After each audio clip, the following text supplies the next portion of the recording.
മൂന്നാം സങ്കീർത്തനം. ദാവീദ് തൻ്റെ മകനായ അബ്സലോമിൽ നിന്നും പലായനം ചെയ്തപ്പോൾ പാടിയ സങ്കീർത്തനം. കർത്താവേ, എൻ്റെ ശത്രുക്കൾ അസംഖ്യമാണ്, അനേകർ എന്നെ എതിർക്കുന്നു.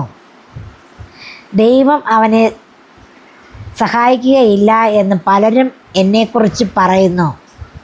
കർത്താവേ, അങ്ങാണ് എൻ്റെ രക്ഷാകവചവും എൻ്റെ മഹത്വവും. എന്നെ ശിരസ്സുയർത്തി നിർത്തുന്നതും അവിടുന്ന് തന്നെ. ഉച്ചത്തിൽ ഞാൻ കർത്താവിനെ വിളിച്ചപേക്ഷിക്കുന്നു. എൻ്റെ വിശുദ്ധ പർവ്വതത്തിൽ നിന്ന് അവിടുന്ന് എനിക്ക് ഉത്തരമരുളുന്നു. ഞാൻ ശാന്തമായി കിടന്നുറങ്ങുന്നു, ഉണർന്നെഴുന്നേൽക്കുന്നു. എന്തെന്നാൽ ഞാൻ കർത്താവിൻ്റെ കരങ്ങളിലാണ്. എനിക്കെതിരെ പാളയമടിച്ചിരിക്കുന്ന 10,000 ഞാൻ ഭയപ്പെടുകയില്ല. കർത്താവേ, എഴുന്നേൽക്കണമേ. എൻ്റെ ദൈവമേ, എന്നെ രക്ഷിക്കണമേ. അങ്ങ് എൻ്റെ ശത്രുക്കളുടെ ചെകിട്ടത്തടിച്ചു, ദുഷ്ടന്മാരുടെ പല്ലുകൾ അങ്ങ് തകർത്തു. വിമോചനം കർത്താവിൽ നിന്നാണ്. അവിടുത്തെ അനുഗ്രഹം അങ്ങയുടെ ജനത്തിൽ മേൽ ഉണ്ടാകുമാറാകട്ടെ.